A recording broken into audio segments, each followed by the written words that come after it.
வணக்கம் நண்பர்களே. புரட்சித் தலைவர் எம்ஜிஆர் அவர்களின் வாழ்க்கை வரலாற்றினை காணலாம். வாங்க வீடியோவுக்குள் போகலாம். புரட்சி தலைவருக்கு புகழ் அஞ்சலி. தமிழக மக்களின் நல்வாழ்விற்காக தன்னை அர்ப்பணித்தவர் மக்கள் திலகம் பொன்மனச்செம்மல் அவர்கள். தான் நடித்த திரைப்படங்களின் வாயிலாக தமிழ் மக்களுக்கு என்னென்ன திட்டங்களை வெளிப்படுத்தினாரோ அத்தனை திட்டங்களையும் முதல்வரான பின் நடைமுறைக்கு கொண்டு வந்தார். தேர்தல் வாக்குறுதிகளை துரிதமாக செய்து முடித்தார். மக்கள் எதிர்பாராத பல நல்ல திட்டங்களை தானே உருவாக்கி செயல்படுத்தினார். தமிழக முன்னேற்றத்திற்காக வாழ்ந்த அவர் 1987ஆம் ஆண்டு டிசம்பர் 24ஆம் தேதி அதிகாலை அமரரானார். அவரின் மறைவிற்கு பல தலைவர்கள் அஞ்சலி செலுத்தினார்கள். தலைவர்கள் உதிர்த்த அஞ்சலி செய்திகள் இதோ உங்கள் பார்வைக்கு. முன்னாள் குடியரசுத் தலைவர் ஆர். வெங்கட்ராமன் அவர்கள். திரு எம்ஜிஆர் பொதுமக்கள் வாழ்க்கையுடன் ஒன்றிய கவர்ச்சி மிக்க தலைவர். மக்களுக்காக தன்னை அர்ப்பணித்தவர். அவர்களின் முன்னேற்றத்திற்காக சிந்தித்தவர். கலைத்துறையிலோ அல்லது அரசியல் துறையிலோ மக்களிடம் எம்.ஜி. ராமச்சந்திரனுக்கு அதிக ஈடுபாடு இருந்தது. அவருடைய 10 ஆண்டு ஆட்சி காலத்தில் முன்னோடியான நலத்திட்டங்கள் கொண்டு வரப்பட்டன. அவற்றை மக்கள் ஆதரித்தார்கள். தமிழ்நாட்டு மக்களுக்காக அவர் தன் திறமையையும் நேரத்தையும் பயன்படுத்தினார். அதே நேரத்தில் தேசிய கண்ணோட்டத்தை அவர் இழக்கவில்லை. தேச நலன், தேச வலிமை, தேச ஒற்றுமை, தேச முன்னேற்றம் இவைகள் பற்றியும் அவர் சிந்தித்து வந்தார். இந்த யுகத்தில் தோன்றிய நல் இயல்புகள் கொண்ட நல்ல மனிதர் அவர். முன்னாள் குடியரசு துணைத் தலைவர் சங்கர் தயாள் சர்மா அவர்கள். தேசிய நலனை முன்வைத்து ஏழை மக்களின் உண்மை ஊழியனாக எம்ஜிஆர் திகழ்ந்தார். அவர் மிகுந்த பரந்த மனப்பான்மை கொண்டவர். நல்லெண்ணத்தோடு வாழ்ந்தவர். எதையும் எளிதில் புரிந்து கொள்ளும் ஒப்பற்ற தலைவராக விளங்கிய அவரின் புகழ் இந்திய சரித்திரத்தில் என்றும் நிலைத்து நிற்கும். முன்னாள் இந்திய பிரதமர் ராஜீவ் காந்தி அவர்கள். மக்களின் நல்வாழ்வையே புனிதமாக கருதியவர் எம்ஜிஆர் அவர்கள். தாய் நாட்டின் ஒற்றுமையையும் அதன் மேன்மையையும் முன்னேற்றத்தையும் மிகவும் விரும்பினார். குறுகிய மனப்பான்மையை அவரிடம் நான் கண்டதே இல்லை.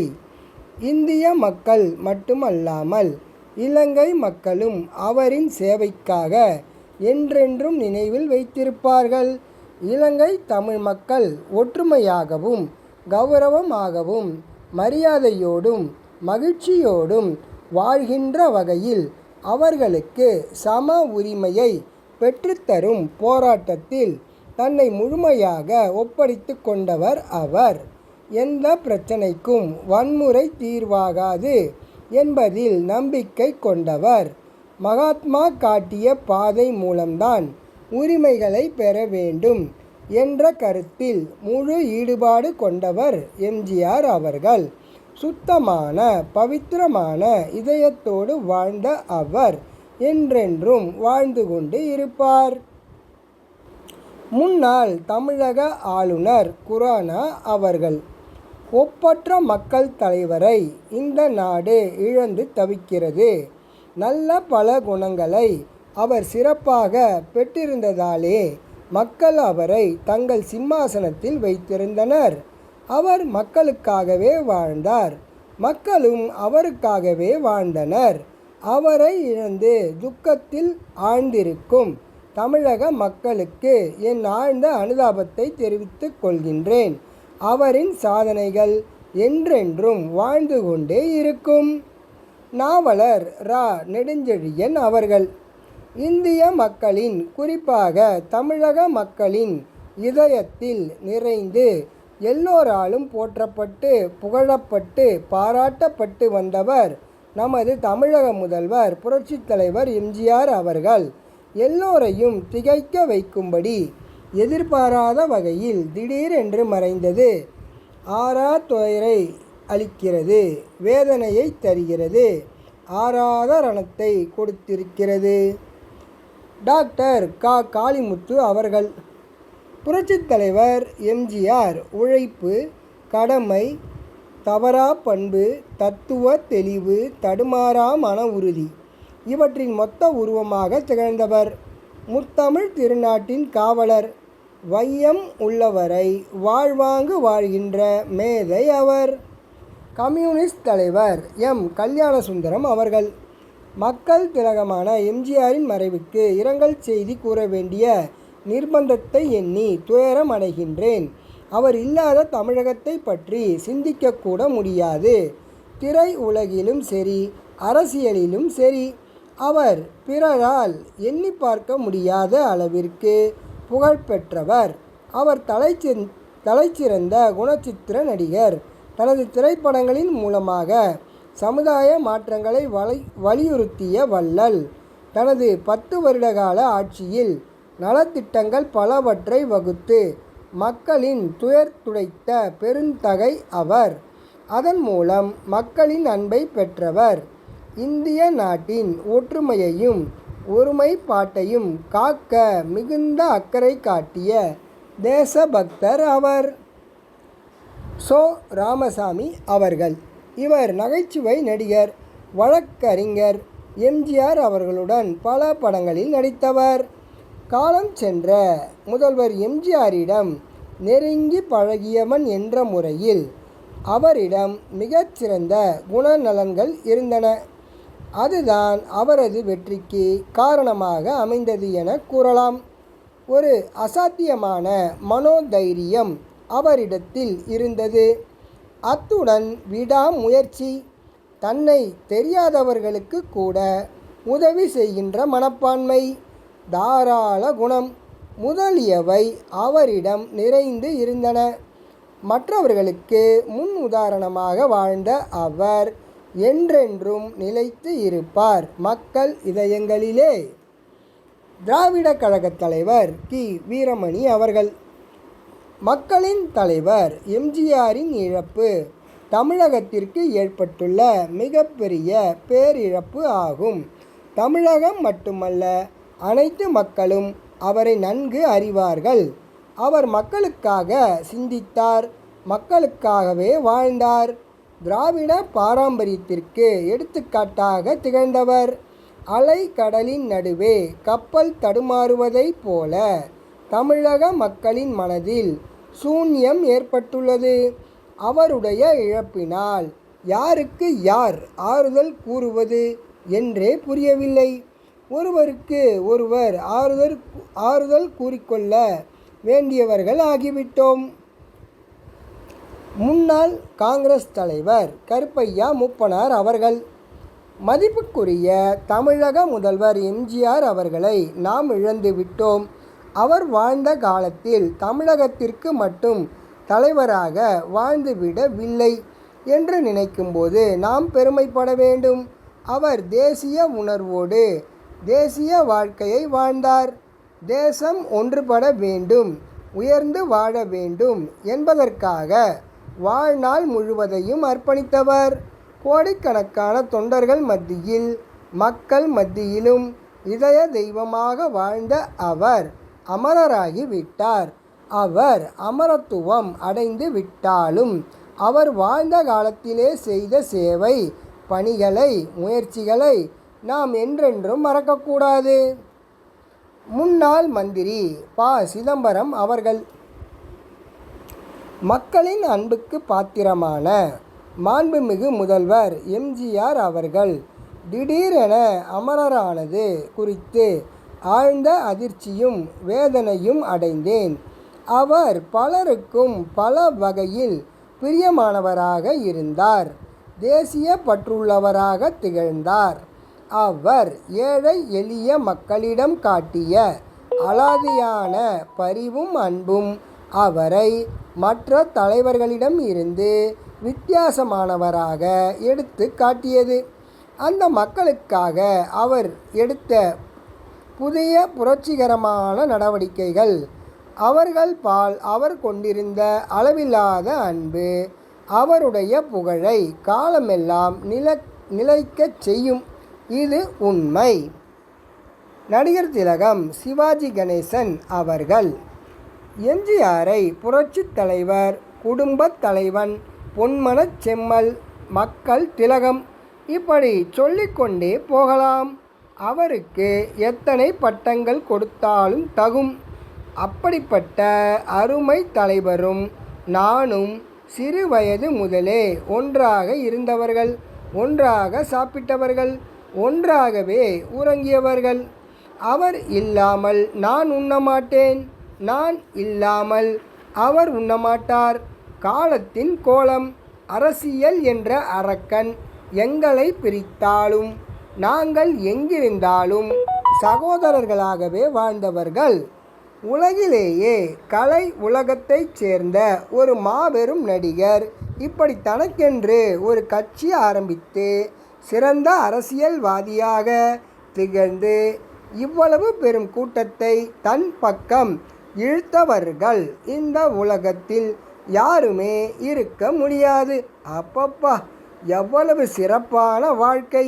வாழ்க்கை அமைந்தால் எம்ஜிஆரை போல அமைய வேண்டும். ஒவ்வொரு குழந்தைகளும் எம்ஜிஆரை போல தான் வாழ்க்கையை அமைத்து கொள்ள வேண்டும் என்று சொன்னால் அது மிகையாகாது. அப்படிப்பட்ட ஒரு ஆழ விருட்சம் அவர். அந்த விருட்சத்தில் ஆயிரம் ஆயிரம் பறவைகள் கூடு கட்டி கொண்டிருக்கின்றன. அந்த விருட்சத்தை நம்பி கோடான கோடி மக்கள் காத்து கொண்டிருக்கின்றார்கள். அப்படிப்பட்ட பொன்மனச் செம்மல் நம்மை விட்டு பிரிந்தது. அடடா, சொல்ல முடியாத நஷ்டமப்பா. அவரது புகழ் உலகமெல்லாம் பரவ எல்லாம் வல்ல அன்னை பராசக்தியை வேடுகின்றேன். வாழ்க அவருடைய ஆன்மா. நடிகர் ஜெமினி கணேசன் அவர்கள் எம்ஜிஆர் அவர்கள் உயர்ந்த பல நற்குணங்களை கொண்டவர். எவருக்கும் கெடுதல் நினைக்காதவர். தனக்கு கேடு நினைத்த பலரையும் வாழ வைத்ததை நான் பார்த்திருக்கின்றேன். தனக்கு தீங்கு இழைத்தவர்களை மன்னித்து அன்பு காட்டி அரவணைக்கும் நல்ல குணம் அவர் ஒருவரிடம் மட்டுமே இருந்தது. வில்லன் நடிகர் PS வீரப்பா. மக்கள் திலகம், கடமை, கண்ணியம், கட்டுப்பாடு என வாழ்ந்தவர். அவரை பாராட்டி சொல்ல பக்கங்கள் போதாது. தலைவரான அவரை உலகம் பாராட்டுகின்றது. தமிழ் மக்களின் முன்னேற்றத்திற்காக தன்னை அர்ப்பணித்த பண்பாளர், அருமை நண்பர் எம்ஜிஆர் அவர்களே. அவர் புகழ் பூமி உள்ளவரை வாழும். இது உண்மை. நடிகை பத்மினி அவர்கள் மாண்புமிகு எம்ஜிஆர் அவர்கள் மறைந்துவிட்டார் என்பதை என்னால் நம்பவே முடியவில்லை. 2 மாதங்களுக்கு முன்பு அமெரிக்காவில் நான் மகிழ்ச்சியோடு என்னோடு பேசினார். அப்போது நான் மிகவும் மகிழ்ச்சி அடைந்தேன். திடீரென்று இப்படி ஆகிவிட்டது என்று நினைக்கும்போது மிகவும் வேதனையாக உள்ளது. அவரது ஆத்மா சாந்தி அடைய இறைவனை வேண்டுகின்றேன். நான் நடித்த படங்களில் குறிப்பாக எம்ஜிஆருடன் நடித்த மன்னாதி மன்னன் எப்போதும் என் நினைவில் இருக்கும். நடிகை சரோஜா தேவி அவர்கள் என் கணவர் இறந்த அதிர்ச்சியில் இருந்து மீள முடியாத துயரத்தில் இருக்கின்ற போது எங்கள் வீட்டு குலதெய்வம் மறைந்ததை கேள்விப்பட்டு நான் மிகவும் வேதனைப்பட்டேன். எனக்கே வேதனையை தாங்க முடியாத போது ஜானகி அம்மாவிற்கு எவ்வளவு வேதனை இருக்கும் என்று என்னால் நினைத்து கூட பார்க்க முடியவில்லை. நான் அவரை சின்னவர் என்றுதான் கூப்பிடுவேன். இப்பவும் அதையே தான் சொல்கிறேன்.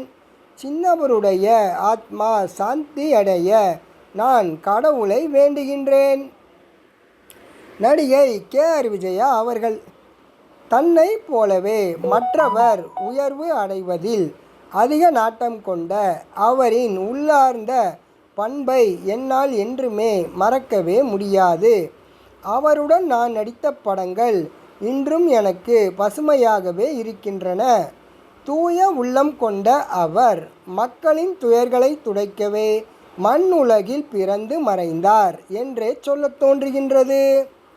இயக்குனர் கே. பாலச்சந்தர் அவர்கள். மரியாதைக்குரிய எம்ஜிஆர் அவர்கள் கஷ்டப்படும் மக்களுக்கு நிறைய உதவிகளை செய்து கொண்டே இருக்க வேண்டும் என்ற எண்ணத்தை கொண்டவர்.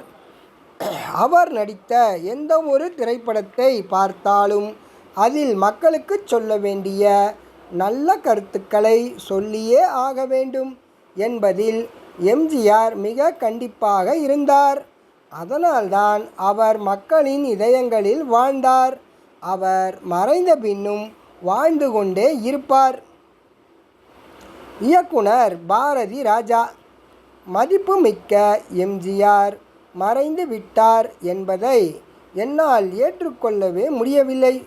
இது ஒரு கண்ணாமூச்சி ஆட்டமா என்றுதான் நினைக்க தோன்றுகின்றது. அவர் மறைந்துவிடவில்லை. 6.5 கோடி மக்களின் இதயங்களில் வாழ்ந்து கொண்டிருக்கும் மிகப்பெரிய மனிதர்.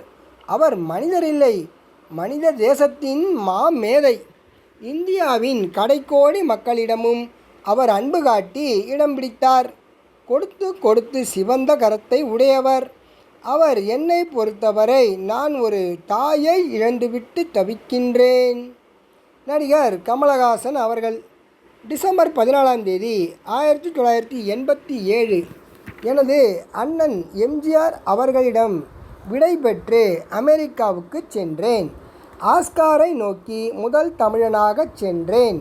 இன்று எம்ஜிஆர் மறைவிற்கு பிறகு கடைசியில் வந்து நிற்கின்றேன்.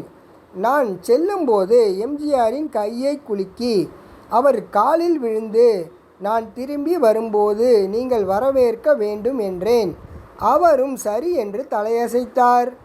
அவர் நிறைவேற்றாமல் போன ஒரே வாக்குறுதி இதுதான் என நினைக்கின்றேன். எம்ஜிஆர் நடித்த மதுரை வீரன் படத்தை நான் 101 தடவைகள் பார்த்தேன். அப்படி திரும்ப திரும்ப அந்த படத்தை பார்த்த நான் நடிக்க வந்த பிறகு ஆனந்த ஜோதி என்ற படத்தில் அவருடன் நடித்தேன். பெரிய நடிகரோடு நடிக்கின்றோம் என்ற பதட்டமே இல்லாத வகையில் செய்துவிட்டார். எனக்கு அவர் தோட்டத்தில் நீச்சல் கற்றுக் கொடுத்தது முதல் இன்று சில நேரங்களில் சோர்ந்து இருக்கின்ற போது அவரிடம் சென்று அறிவுரை பெறுகிற இக்காலம் வரை வாழ்க்கையில் எப்படி நீந்த வேண்டும் என்பதை கற்றுக் கொடுத்தார். 3 தலைமுறை காலம் வரை எம்ஜிஆர் என்ற பெயருக்கு ஒரு அர்த்தம் இருந்து வந்தது. பாசம், அன்பு, தர்மம். இதுதான் எம்ஜிஆர். என்னை பொறுத்தவரையில் 4வது தலைமுறையையும் அதே கண்ணோட்டத்தில் பார்க்கும் என்று எனக்கு தோன்றுகின்றது. நான் ஏன் பிறந்தேன் என்ற படத்தில் அவரோடு பணிபுரியும் பாக்கியம் எனக்கு கிடைத்தது. அதில் நான் ஏன் பிறந்தேன், நாட்டுக்கு நலமென புரிந்தேன் என்ற பாடல் வரும். அதை வாழ்ந்து காட்டிவிட்டு அமரராகி விட்டார். நடிகர் சத்யராஜ் அவர்கள். ஜல்லிக்கட்டு திரைப்படத்தின் 100வது நாள் விழாவில் தெய்வத்தாய் பெற்றெடுத்த எங்க வீட்டு பிள்ளை என்று எம்ஜிஆரை கூறி எனது பேச்சை தொடங்கினேன். ஆம், அவர் எங்களது குடும்பத்தின் தாய். அதனால் தெய்வத்தாய் என்றேன். எனது சகோதரியின் திருமணத்தின் போது எம்ஜிஆரை எனது தாய்க்கு அறிமுகம் செய்து வைத்தேன். எனது தாயை கண்டதும் அமர்ந்திருந்த எம்ஜிஆர் எழுந்து நின்று வணக்கம் கூறினார். அதனால் அவர் என் தாயின் பிள்ளையாகி எங்கள் வீட்டு பிள்ளையாகி எங்கள் வீட்டுக்கு பிள்ளையானார். நாம் அனைவரும் அவரின் நல்ல பழக்கங்களை கடைபிடிக்க வேண்டும். ஆனால் யாரும் எம்ஜிஆர் போல ஆக வேண்டும் என்று ஆசைப்பட வேண்டாம். அது நடக்காத காரியம். எனது வாழ்நாளில் 6 முறை நான் அவரை சந்தித்திருக்கின்றேன். இப்போது 1000 முறை சந்திக்க தயாராக இருக்கின்றேன். எம்ஜிஆர் இறந்துவிட்டதாக இன்னமும் நான் நினைக்கவில்லை. எங்களை சந்திக்க அவருக்கு நேரம் கிடைக்கவில்லை என்றுதான் கூற வேண்டும். நடிகரும் இயக்குனருமான பாக்யராஜ் அவர்கள். ஒரு தகப்பனை இழந்த குழந்தைகள் நம் எதிர்காலம் இனி எப்படி இருக்குமோ என்று அச்சப்படும். தகப்பனது பொறுப்பில் இருந்த அந்த குழந்தைகளுக்கு வேண்டிய உதவிகளை செய்து ஆளாக்கும் பொறுப்பை ஒரு பெரிய மனிதர் ஏற்றுக்கொண்டால் அந்த குழந்தைகள் அமைதி காணும். ஆனால் தாயை பிரிந்த குழந்தைகளை எதை வைத்து சமாதானப்படுத்துவது? எந்த பாசத்தை பொழிந்து சிரிக்க வைப்பது? அது தீராத துயர். தாயின் பிரிவுக்கு எந்த மாற்று மருந்தும் இல்லை. அந்த வேலை ஒரு நிரந்தர வடு. அது என்றுமே மாறாது. உனது பிரிவும் தாயின் பிரிவும் ஒன்றே. உன்னை தலைவன் என்று கூறுவது குறைத்து கூறுவதாகும். எப்போதும் நீ கூறும் இரத்தத்தின் இரத்தமே என்ற வாசகத்தை இப்போது நாங்கள் திருப்பிச் சொல்கின்றோம். நீ எங்கள் இரத்தத்தின் இரத்தமே. உனது புகழ் பாடி உன்னை உயிர்ப்பித்து கொண்டே இருப்போம் என்று உறுதி அளிக்கின்றோம். இசை அமைப்பாளர் இளையராஜா அவர்கள். எம்ஜிஆர் அவர்கள் தர்மத்தின் தலைவராக வாழ்ந்தவர். அவர் நடந்த வழியிலே நடப்பதே நம் கடமை. எந்த ஒரு மனிதருக்கும் இல்லாத மாபெரும் சிறப்பு நமது மரியாதைக்குரிய எம்ஜிஆர் அவர்களுக்கு உண்டு. உடல் நலம் இன்றி மருத்துவமனையில் இருந்த நேரத்தில் வந்து கொண்டிருந்த மருத்துவ அறிக்கைகளின்படி அவர் உயிர் பிழைப்பது அரிது என்று இருந்தபோது ஏழை எளிய மக்கள் அனைவரும் ஒரே முகமாக இறைவனை நோக்கி பிரார்த்தனை செய்து தங்கள் தலைவனை பெற்றார்கள். இயற்கையின் பிடியிலிருந்து மீட்டு மனம் மகிழ்ந்தார்கள். இப்படி ஒரு அற்புத வரலாறு எந்த தலைவரின் வாழ்க்கையிலும் இடம் பிடித்ததே இல்லை. இந்த வீடியோ உங்களுக்கு பிடிச்சிருந்தா லைக் பண்ணுங்கள், ஷேர் பண்ணுங்கள், மறக்காமல் சப்ஸ்கிரைப் பண்ணுங்கள் நண்பர்களே. அடுத்த வீடியோவில் சந்திப்போம்.